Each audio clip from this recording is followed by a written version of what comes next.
Hello guys, I am आकांक्षा तिवारी। आज हम आपको विजयनगर साम्राज्य की स्थापना के बारे में विस्तार से बात करते हैं। तो दक्षिण भारत में इतिहास में विजयनगर साम्राज्य 1336 से लेकर 1646 ईस्वी तक का जो काल था वह एक स्वर्णिम युग माना जाता है। जब उत्तर भारत से दिल्ली सल्तनत का जो प्रभाव दक्षिण की ओर बढ़ रहा था, तब सनातन संस्कृति और दक्षिण भारतीय परंपराओं की रक्षा के लिए इस महान साम्राज्य का उदय हुआ। इस साम्राज्य की स्थापना विजयनगर साम्राज्य की जो स्थापना थी वो 1336 में दो भाइयों हरिहर और बुक्का द्वारा की गई थी। इन दोनों भाइयों को अपने गुरु स्वामी विद्यारण्य से राष्ट्र और धर्म के पुनरुत्थान की प्रेरणा मिली।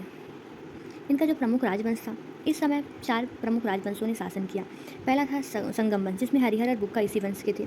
फिर है सालू वंश, तुलु वंश। इस तुलु वंश में जो महान सम्राट थे वो कृष्णदेव राय थे। और लास्ट था अराविदु वंश। इनकी जो राजधानी थी, इस साम्राज्य की राजधानी हम्पी तुंगभद्रा नदी के तट पर थी, जो अपनी भव्यता और समृद्धि के लिए दुनिया भर में प्रसिद्ध थी। फिर हम इनके एडमिनिस्ट्रेशन के बारे में देखते हैं। तो विजयनगर की जो प्रशासनिक व्यवस्था थी वो बेहद संगठित और केंद्रीकृत थी, लेकिन इसमें स्थानीय स्वायत्तता, लोकल जो ऑटोनॉमी होती है, उसका पूरा ध्यान भी रखा गया था। फिर केंद्रीय प्रशासन, जैसे राजा, जिसको रायन कहते थे। राजा साम्राज्य का सर्वोच्च प्रमुख होता था, उसे ईश्वर के प्रतिनिधि माना जाता था। कृष्णदेव राय ने अपनी पुस्तक अमुक्तमाल्याद में लिखा है कि राजा को हमेशा धर्म और प्रजा कल्याण के अनुसार शासन करना चाहिए।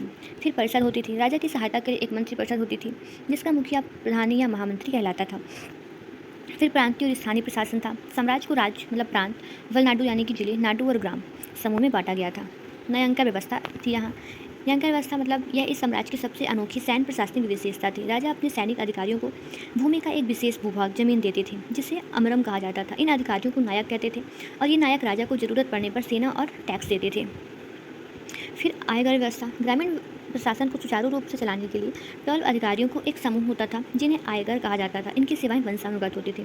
फिर कल्चरल एवं रिलीजियस कंट्रीब्यूशन जो था, तो विजयनगर के जो शासक थे कला, साहित्य और वास्तुकला के बहुत बड़े संरक्षक थे। उनके समय में दक्षिण भारत में एक महान सांस्कृतिक पुनर्जागरण हुआ। फिर साहित्य का स्वर्ण काल आया। इस काल में संस्कृत, तेलुगु, कन्नड़, तमिल साहित्य का चौमुखी विकास हुआ। कृष्णदेव राय का जो कंट्रीब्यूशन था वो था, राजा कृष्णदेव राय स्वयं एक महान विद्वान थे।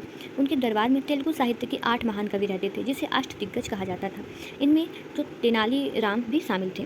फिर वेदों का भाष्य, इसी काल में प्रसिद्ध विद्वान सायण ने अपने भाई विद्यारण्य के साथ मिलकर चारों वेदों पर अपना प्रसिद्ध भाष्य या व्याख्या लिखा। फिर आर्किटेक्चर के बारे में, तो विजयनगर शैली ने द्रविड़ वास्तुकला को एक नए मुकाम पर पहुंचाया। इनकी प्रमुख विशेषताएं थी कि मंदिरों में विशाल प्रवेश द्वार, गोपुरम, कल्याण मंडप जहां उत्सव मनाने के लिए एक नक्काशीदार हॉल होता था, स्तंभों पर छलांग लगाते हुए घोड़े यानी कि याली जीवों की आकृतियाँ इस शैली की मुख्य पहचान थी। यहाँ के जो फेमस टेम्पल्स थे, तो हम्पी का विरूपाक्ष मंदिर है ना, विट्ठल स्वामी टेम्पल जिसके संगीत में पत्थर के खंभे और पत्थर का जो रथ वो विश्व प्रसिद्ध है, और हजारा राम टेम्पल इसके बेहतरीन उदाहरण है। फिर रिलीजियस टॉलरेंस, यद्यपि विजयनगर के शासक कट्टर हिंदू वैष्णव और शैव धर्म के थे, लेकिन उनकी नीतियाँ बेहद उदार थी। उन्होंने जैन, बौद्ध, ईसाई, मुसलमानों को भी पूरी धार्मिक स्वतंत्रता दी थी।